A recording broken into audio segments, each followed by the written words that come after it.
पाठक, और आज हम बात करने वाले हैं उस वायरल इंटरव्यू के बारे में जिसमें योगी आदित्यनाथ ने उन तमाम सवालों को जवाब दिए हुए हैं जिसके जवाब आपको अलग अलग बयानों में मिलते हैं। लेकिन ये एक ऐसा वायरल इंटरव्यू है जिसे अब तक 2 मिलियन लोगों ने देख चुका है।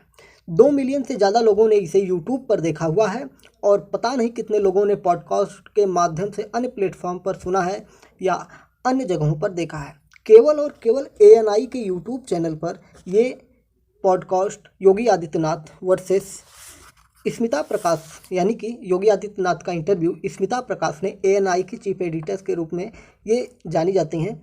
और इन्होंने जो धाकड़ सवाल इनके साथ किए हैं, अगर उन सवालों में कुछ हमको देखें तो जैसे धर्म क्या है, नाथ संप्रदाय क्या है, घर छोड़ने पर आपको कैसा लगा था, क्या कष्ट हुआ था, पिता की मृत्यु पर आप उनसे मिलने क्यों नहीं गए, मतलब उनके अंतिम संस्कार में क्यों नहीं गए, अखिलेश यादव को लेकर झगड़ा क्यों होता है, आप अखिलेश यादव और आप दोनों के बीच में लड़ाई क्यों होती है, ये सारी चीज़ें हैं। ऐसे तमाम सैकड़ों सवाल स्मृति प्रकाश ने इनसे किया हुआ है। और कुछ सवालों की बात करेंगे तो जिसमें सीमा हैदर का भी जिक्र किया गया है योगी आदित्यनाथ के द्वारा। साथ ही साथ अंजू जो पाकिस्तान चली गई है उसके बारे में भी जिक्र किया गया है। NDA वर्सेस इंडिया को उन्होंने I.N.D.I.A के नाम से संबोधित किया है। इन सारी चीज़ों पर हम चर्चा करेंगे। साथ ही साथ बहुत सारी चीज़ों को हम बात करेंगे जिसमें सांसारिक मनुष्य क्या होता है, यानी कि बहुत ही ज़बरदस्त इंटरव्यू था। इस इंटरव्यू को आज हमने कई दिनों से देख रहे थे, 3-4 दिनों पहले ये आपका अपलोड हुआ है ANI के यूट्यूब चैनल पर और उसके बाद से ज़बरदस्त वायरल है। तो आइए इसी का विश्लेषण करते हैं और आपको पूरा का पूरा इंटरव्यू का सार हम समझाने की कोशिश करते हैं कि योगी आदित्यनाथ इतने सटीक जवाब किस प्रकार से दे रहे थे और इनका इंटरव्यू तो किसी भी फिल्म से ज़्यादा चलता है। तो आइए बात करते हैं। तो इनसे पहला प्रश्न इस इंटरव्यू में पूछा गया था कि धर्म क्या है। तो धर्म क्या है इस पर बात करते हुए योगी आदित्यनाथ कहते हैं कि मैं साइंस का छात्र रहा हूँ, मुझे विज्ञान की जानकारी है और साइंस और धर्म की अगर हम बात करें तो साइंस जो है धर्म का कण मात्र है, यानी कि साइंस धर्म के एक कण के बराबर भी नहीं है, यानी कि एक कण मात्र है। ऐसा योगी आदित्यनाथ ने किया। उन्होंने कहा कि धर्म को आप पता ही नहीं पाएंगे कि किस प्रकार से ये समाज को संचालित कर रहा है और किस प्रकार से समाज को एकजुट किए हुए है, और हम साइंस के पार्टिकल्स ढूंढते रह जाते हैं और इसीलिए साइंस से कहीं अधिक धर्म है। यानी कि इनका कहना है कि धर्म का भाग ही साइंस है, यानी कि विज्ञान जो है वो हमारे धर्म से ही जुड़ा हुआ है। दूसरा सवाल इनसे पूछा गया कि नाथ संप्रदाय क्या है। तो इस पर इन्होंने कहा कि नाथ संप्रदाय जन सेवा है, राष्ट्र सेवा है और नाथ संप्रदाय लोगों के कल्याण की बात करता है, सनातन धर्म की बात करता है, भगवान शिव की बात करता है। इसी के बाद कई चीज़ें इनसे लगातार क्वेश्चंस किए गए। सारी चीज़ें हम आपको डिटेल में बताने की कोशिश करेंगे और एक बार आप बेहतर होगा कि इंटरव्यू भी जाकर ज़रूर देखिएगा। लेकिन हमारे यहाँ आप समय कम बचाने के लिए, यानी कि वहाँ पे आपको 1 घंटा 5 मिनट का वीडियो मिलेगा, यहाँ पे आपको कुछ कम समय में ही पूरा सार मिल जाएगा। उनसे सवाल पूछा गया कि जब नाथ संप्रदाय के मुखिया अवैधनाथ, यानी कि आपके जो गुरु अवैधनाथ थे, गोरखनाथ पीठाधीश, तो जब वो आपको चुने थे तो आपने उनको चुना था या उन्होंने आपको चुना था। तो इसका जवाब देते हुए योगी आदित्यनाथ कहते हैं कि ना मैंने उनको चुना था ना उन्होंने मुझे चुना था, ये मेरे जन्मों का कर्मों का फल है और ये मेरे जन्म के कर्मों से जुड़ा हुआ है, इसलिए मुझे इस संसार में चुना गया है और इसीलिए मैं यहाँ पर उपस्थित हूँ। पहले मुझे संन्यास महंत के रूप में मिला, फिर उसके बाद मुझे उत्तर प्रदेश की कमान सौंपी गई है, जिसकी वजह से आज मैं आपके सामने बात कर रहा हूँ। इस प्रकार से योगी आदित्यनाथ कहते हैं। उनसे सवाल पूछा गया कि जब आप संन्यास ले रहे थे तो आपके घर से आपके माता पिता ने सहमति दी थी। तो योगी आदित्यनाथ ने इस पर जवाब देते हुए कहा कि घर पर पहले सहमति नहीं मिली, लेकिन बाद में मिल गई। परिवार का बंधन हमेशा जुड़ा रहता है लोगों के साथ और इसी बंधन से मुक्त होना ही संन्यास कहलाता है। फिर इनसे पूछा गया कि क्या आप जब अपने घर को छोड़ रहे थे तो कष्ट हुआ?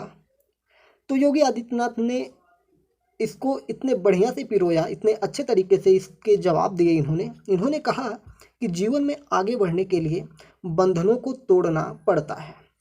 एक उदाहरण देते हुए इन्होंने कहा कि शिक्षक क्लास के बंधन को तोड़कर अगली क्लास में जाता है, यानी कि एक शिक्षक किसी एक ही क्लास में हमेशा पढ़ा नहीं रहता है, वो अपने छात्रों को पढ़ाने के लिए, अन्य छात्रों को पढ़ाने के लिए उस क्लास से निकलता है। भले ही कितना अच्छा माहौल उस क्लास में बना हो, संगीत में माहौल बन गया हो, बच्चों के साथ घुलनसार हो गया हो, लेकिन वो अपनी जिम्मेदारी के प्रति आगे बढ़ता है और अगली क्लास में जाता है। यानी कि अपना एक तरह से समझ लीजिए कि ट्रांसफ़र अगर हो जाए अध्यापक का, तो वो स्कूल को छोड़ के दूसरे स्कूल में चला जाता है और ये आगे बढ़ने के लिए सारे बंधनों को तोड़ना होता। तो ये उस सवाल का जवाब था जिसमें पूछा गया कि घर छोड़ने पर क्या आपको कष्ट हुआ था।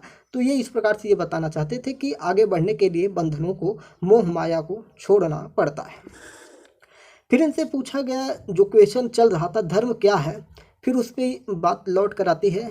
तो योगी आदित्यनाथ कहते हैं कि धर्म जो है केवल पूजा पद्धति मात्र नहीं है, यानी कि धर्म में केवल पूजा पाठ करना, भगवान की आराधना करना, मूर्ति पूजा करना, त्योहारों में व्रत रखना, सिर्फ यही चीज़ नहीं है।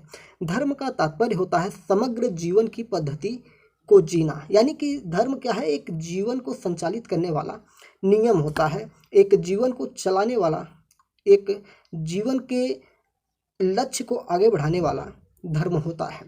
उन्होंने कहा कि कर्तव्य पथ की प्रेरणा देने वाला होता है। मोक्ष या लाभ ही नहीं, समाज की चुनौतियों से जूझने को भी तैयार रहने के लिए धर्म का हमें सहारा लेना होता है। साधना का मार्ग ही सेवा है और वही सेवा धर्म है। यानी कि आपको साधना करना पड़ेगा, समाज की सेवा करना पड़ेगा, अपने कर्तव्य के पथ पर आगे बढ़ते रहना पड़ेगा, अपने जीवन में अच्छे काम करना पड़ेगा। केवल मोक्ष या लाभ ही समाज की चुनौतियों को नहीं देखा जा सकता, या सिर्फ मोक्ष के लिए ही आप धर्म का सहारा नहीं ले सकते हैं, आप समाज कल्याण के लिए भी धर्म का सहारा ले सकते हैं। अगला सवाल इनसे पूछा गया कि पिता की मृत्यु जब हुई थी आपके, तो आप उनसे या उनके अंतिम संस्कार में नहीं गए, या आपके पिता से आपकी मुलाकात कब हुई थी? तो इस पर योगी आदित्यनाथ कहते हैं कि उस समय कोविड का टाइम चल रहा था और हमारे ऊपर जिम्मेदारी हमारे प्रदेश की थी, और मैं सन्यासी हूँ, तो मेरा पूरा परिवार जो है वो पूरा समाज है, इसलिए किसी एक के मृत्यु पर ऐसा मैं नहीं कर सकता था। फिर उन्होंने इस उत्तर का जवाब देते हुए ये कहा कि पिता से एक मुलाकात हुई थी जहाँ पर वो एक चीनी मिल के उद्घाटन में गए हुए थे। नजीमाबाद में चीनी मिल का उद्घाटन था। नजीमाबाद में एक रैली थी, इनकी जनसभा थी, और वहाँ पर चीनी मिल का उद्घाटन होना था। और उसी जनसभा का संबोधन करते समय सामने बैठे एक व्यक्ति को देखा मैंने, और उस व्यक्ति को मैंने पहचान लिया कि ये तो मेरे पिता हैं। यानी कि योगी आदित्यनाथ मंच से भाषण दे रहे थे और वहाँ सामने भीड़ में उनके ठीक सामने योगी आदित्यनाथ के पिता भी उस भाषण को सुनने के लिए आए हुए थे। वो पल कितना अद्भुत रहा होगा, आप कल्पना करके देखिए कि एक पुत्र राज्य का मुखिया हो और उसका पिता नीचे बैठकर उनके भाषण को सुन रहा हो, और साथ ही साथ पिता और पुत्र दोनों में किसी प्रकार का संबंध ना रह गया हो। एक सामाजिक संबंध है जिसे हम कहते हैं कि पुत्र संन्यास आश्रम को चला गया है और पिता गृहस्थ आश्रम में है। तो योगी आदित्यनाथ ने इस पर यह बताते हुए बताया कि जब उनकी नज़र उनके ऊपर पड़ी, उनके पिता के ऊपर, तो उन्होंने अपने साथ के लोगों से ये कहा जब जनसभा समाप्त हो गई कि उनको बुलाइए, मुलाकात करते हैं। तो उस समय नजीमाबाद चीनी मिल के उद्घाटन के समय उनसे एक क्षणिक मुलाकात हुई थी। तो ये चीज़ें वहाँ से मिलेंगी। फिर उनसे सवाल पूछा गया कि आपकी बहन जो है उनके बारे में ये कहा जाता है कि जब आप संन्यास आश्रम में चले गए थे तो आपकी बहन ने आपको साधुओं के झुंडों में ढूंढती रही थी। तो आपको कैसा लगता है कि आपकी बहन आपको कितना मानती थी? आपको कई वर्षों से राखी नहीं बांधी है।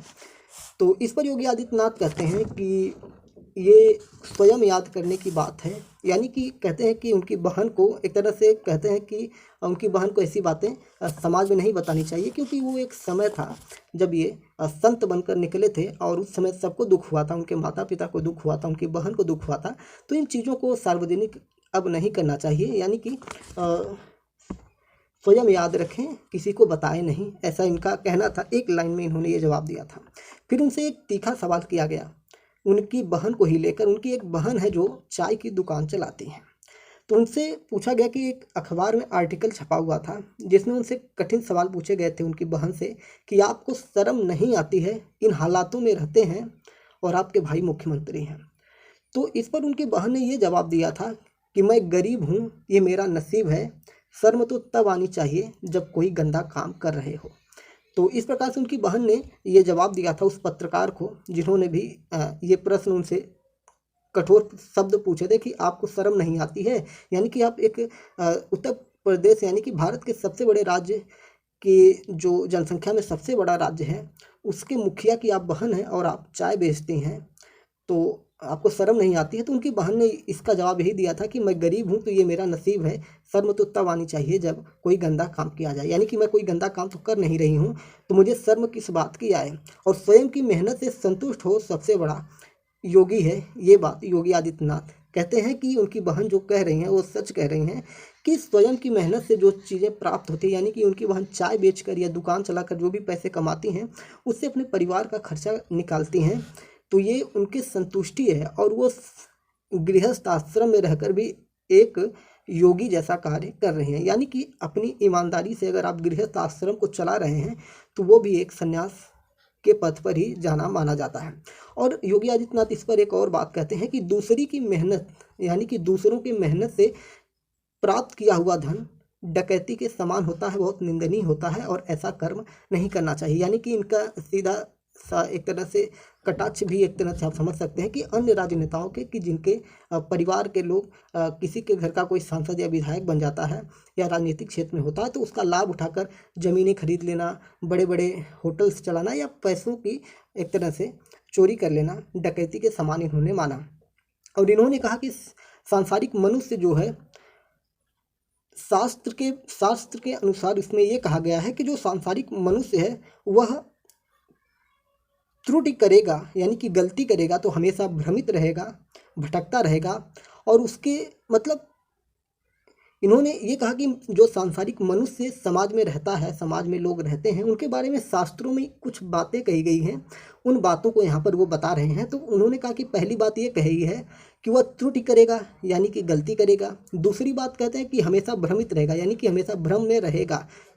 और तीसरी बात इसमें योगी आदित्यनाथ कहते हैं कि धोखा देने की प्रवृत्ति उसके अंदर होगी, यानी कि जो सांसारिक मनुष्य है उसके अंदर धोखा देने की प्रवृत्ति होती है। और चौथी और अहम बात उन्होंने लगाया कि जो सांसारिक मनुष्य होता है वो अपनी सीमित दृष्टि यानी कि उसकी संकुचित जो बुद्धि होती है उससे वह भविष्य का अनुमान नहीं लगा पाएगा।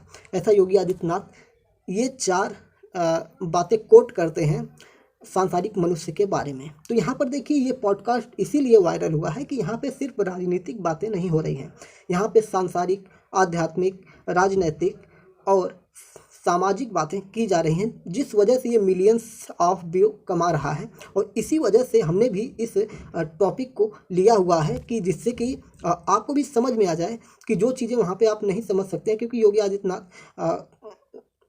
शब्दों का चयन तो बहुत सरल हिंदी भाषा का प्रयोग करते हैं, लेकिन शास्त्रों की जब बात होती है तो वहाँ पे थोड़ा सा उसका विश्लेषण करना बहुत ज़रूरी हो जाता है। तो इस प्रकार से उन्होंने संसार के मनुष्य के बारे में बताया। फिर इनसे क्वेश्चन पूछा जाता है कि पीठाधीश का पद आपने क्यों छोड़ दिया, क्या दोनों एक साथ नहीं हो सकता था? यानी कि आप मुख्यमंत्री भी रह सकते थे और गोरक्ष पीठ के आप महंत के रूप में भी रह सकते थे।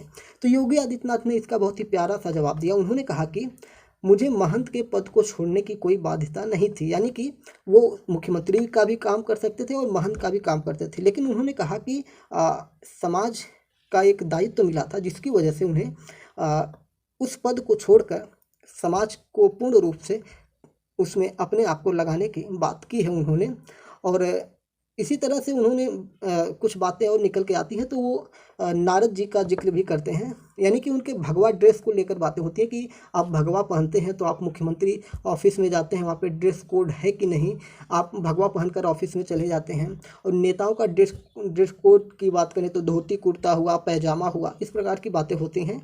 और सफ़ेद कुर्ता पैजामा, ये सारी बातें एंकर ने उनसे पूछा, जिनका नाम स्मिता प्रकाश है। तो स्मिता प्रकाश के सवाल का जवाब योगी आदित्यनाथ मुस्कुरा कर ये देते हैं कि दुनिया के सबसे बड़े पत्रकार की अगर बात की जाए तो सबसे बड़े पत्रकार के रूप में महर्षि नारद को माना जाता है। यानी कि जो नारद मुनि हैं वो लोक परलोक की सभी न्यूज क्षण में, प्रति क्षण में एक लोक से दूसरे लोक में पहुंचा देते थे। तो वो भी एक साधु थे, एक सन्यासी थे, महर्षि नारद। यानी कि नारद की बात यहाँ पर की जाती है, जो देवताओं के एक तरह से पत्रकार के रूप में काम करते थे। तो वो भी भगवा ड्रेस थे, यानी कि उन्होंने इनको कोट करते हुए ये थोड़ा सा मजाक लहजे में उन्होंने इस बात को कही।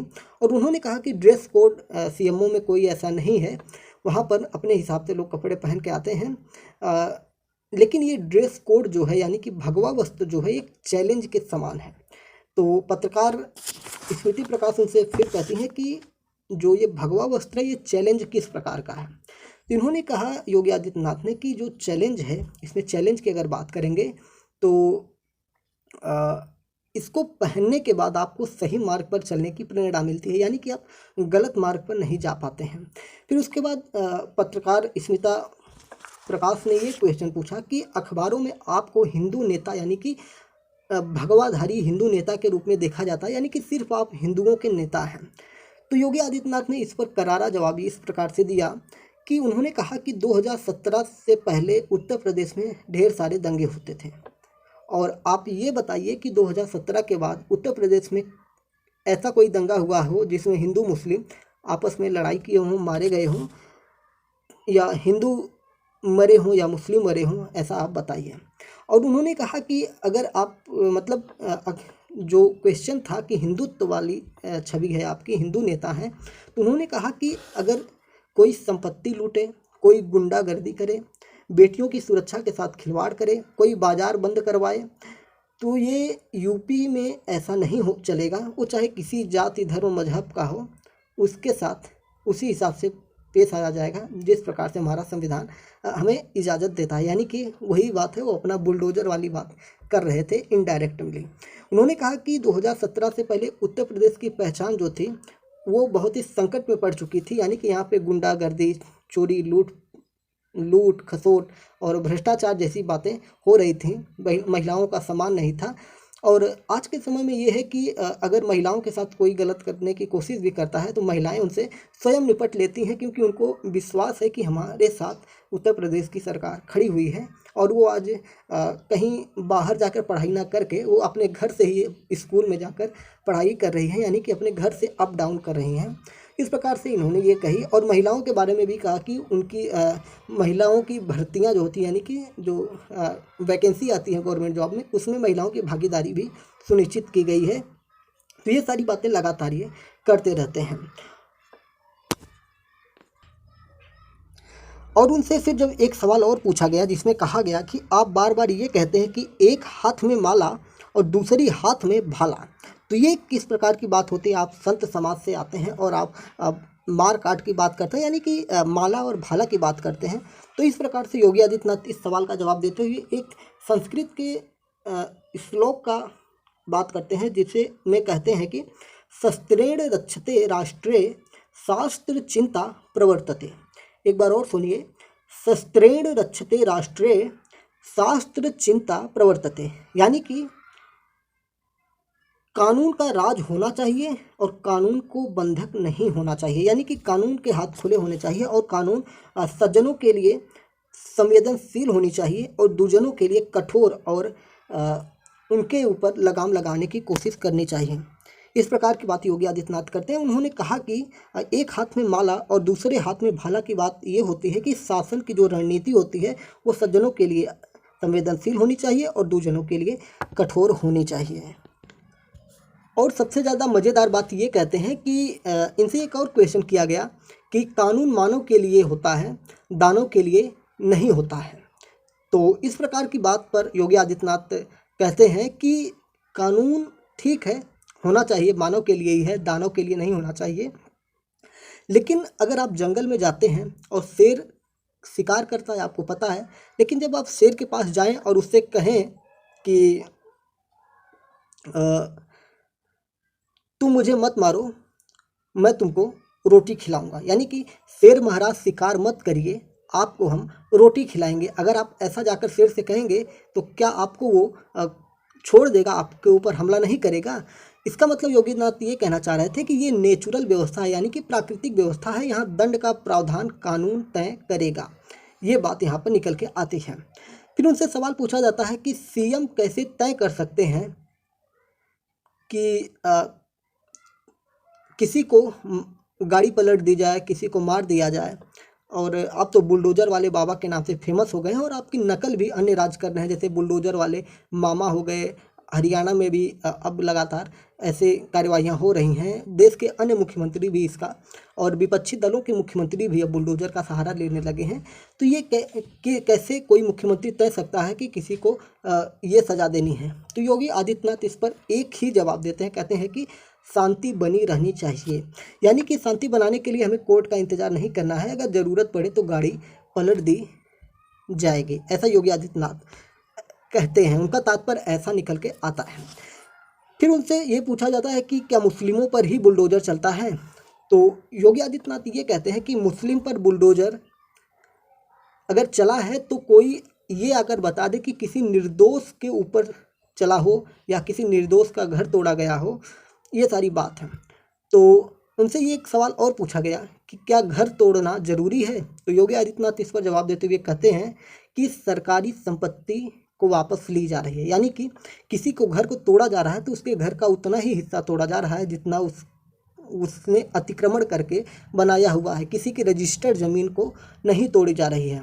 और इस पर एक जवाब और देते हैं, कहते हैं कि जनता को सुरक्षा देने के लिए जो भी करना होगा वो हम करेंगे, यानी कि बुलडोज़र चलता रहेगा।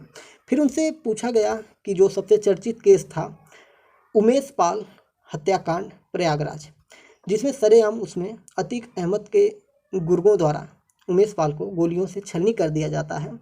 तो उस पर जो आपने विधानसभा में, उत्तर प्रदेश की विधानसभा में अखिलेश यादव से तनातनी में आपने ये कह दिया कि मिट्टी में मिला देंगे, और जो सोशल मीडिया पर इसका अर्थ निकाला गया, यानी कि मिट्टी में मिलाने का तात्पर्य सोशल मीडिया पर यह निकाला गया कि गाड़ी पलटेगी, यानी कि उमेश पाल के हत्यारों की गाड़ी पलटेगी, यानी कि इनकाउंटर होगा, ऐसी बात निकल के आई।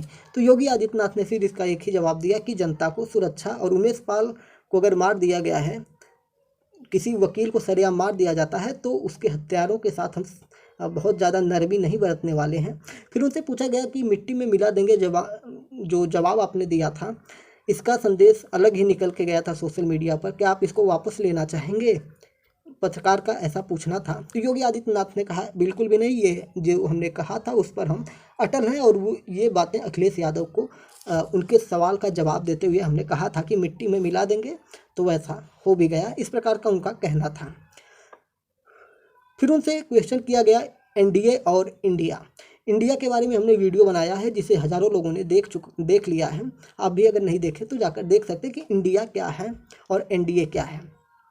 तो इंडिया और एनडीए पर जो सवाल पूछा गया, तो उन्होंने कहा कि इंडिया को इंडिया से कंपेयर नहीं कर सकते, उसको इंडिया कहा ही नहीं जाना चाहिए, क्योंकि एनडीए जो है उसके मुखिया नरेंद्र मोदी हैं, उसके कैप्टन हैं, एनडीए टीम है उसके कैप्टन नरेंद्र मोदी हैं, और जिसका मैच अभी देश में चल रहा है। और I.N.D.I.A, यानी कि इंडिया को ये डॉट लगाकर संबोधित कर रहे हैं, उसको आप इंडिया नहीं कर रहे हैं, जो कांग्रेस और अन्य दलों ने मिलकर एक संगठन बनाया है।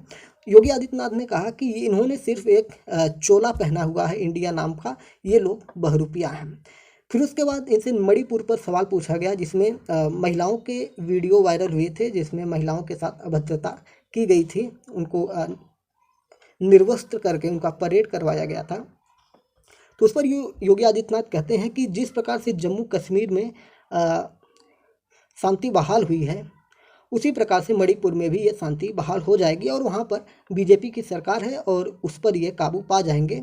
और वीडियो की बात पर योगी आदित्यनाथ जवाब देते हैं कि जब संसद सत्र का पहला दिन चलने वाला था, तो उससे एक दिन पहले वीडियो को वायरल किसने किया, यानी कि जब ये मई में ही 4 मई के आसपास ये घटना घटी हुई थी और इसको लाकर 1-2 महीने बाद आप वायरल करते हैं, तो इसके पीछे एक साजिश है और साथ ही साथ इंटरनेशनल साजिश की भी बात की जा रही है। तो ऐसा हो सकता है कि ये सिर्फ सरकार को बदनाम करने के लिए की गई है, यानी कि मणिपुर पर ये सिर्फ ये कहते हुए नजर आए कि जिस प्रकार से जम्मू कश्मीर में शांति बहाल हुई है, उसी प्रकार से मणिपुर में एक दिन शांति बहाल हो जाएगी। फिर इनसे राम मंदिर के मुद्दे पर सवाल पूछा जाता है। राम मंदिर मुद्दे का नाम आते ही योगी आदित्यनाथ के चेहरे पर बिल्कुल एक तरह से चमक आ जाती है और वो एक जवाब देते हैं, कहते हैं कि ये मेरा सौभाग्य था जो मेरे सीएम कार्यकाल में हुआ और ये मेरी 3 पीढ़ी की जो मेरा एक तरह से चल रहा था, उसके लिए भी मुझे आत्मसंतुष्टि होती है।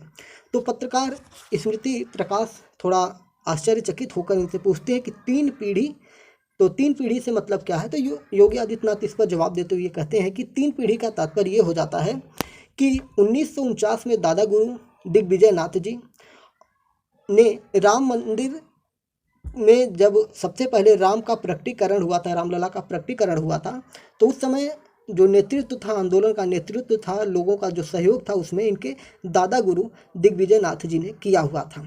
दूसरी पीढ़ी की बात की जाए तो 1983-84 में राम जन्मभूमि मुक्ति आंदोलन का नेतृत्व इनके गुरु अवैधनाथ जी ने किया था, महंत अवैधनाथ ने किया था, जिसमें विश्व हिंदू परिषद, आरएसएस जैसे संगठनों का इन्होंने नेतृत्व किया अवैधनाथ गुरुदेव ने। फिर उसके बाद तीसरी पीढ़ी की जब ये बात करते हैं तो इन्होंने कहा कि भव्य राम मंदिर जब बन रहा है तो मुझे मुख्यमंत्री के रूप में इसका नेतृत्व करने का सौभाग्य प्राप्त हुआ और कहीं ना कहीं ये मेरे लिए आत्मीय संतुष्टि की बात हो जाती है। फिर उसमें से योगी आदित्यनाथ जी से ज्ञानवापी के मुद्दे पर सवाल किया जाता है और उनसे कहा जाता है कि आप देश के पहले ऐसे मुख्यमंत्री हैं जो अपने कार्यकाल में 100 से ज़्यादा बार मुख्यमंत्री रहते हुए काशी विश्वनाथ के दर्शन कर लिए। तो ये भी एक फैक्ट है, आपको याद कर लेना चाहिए कि योगी आदित्यनाथ अपने मुख्यमंत्री के कार्यकाल में अब तक 100 से ज़्यादा बार काशी विश्वनाथ का दर्शन कर लिए हैं। यानी कि पत्रकार का ये पूछना था कि आप बार बार काशी विश्वनाथ मंदिर में जाते हैं, 100 बार दर्शन कर चुके हैं, तो इससे क्या तात्पर्य लगाया जाए कि ज्ञानवापी पर आपका क्या कहना है, ज्ञानवापी मस्जिद पर क्या आपकी राय है। तो ज्ञानवापी मस्जिद का नाम सुनते ही योगी आदित्यनाथ के माथे पर सिकन आ जाता है और वो कहते हैं कि ज्ञानवापी मस्जिद नहीं, इसको ज्ञानवापी ही कहा जाए। मामला न्यायालय में लंबित है और इसके भौतिक साक्ष्य, शास्त्रीय प्रमाण, पुरातात्विक प्रमाण जब सामने आएंगे तो सब दूध का दूध, पानी का पानी हो जाएगा और इसको मस्जिद ना कहकर सिर्फ और सिर्फ ज्ञानवापी कहा जाए।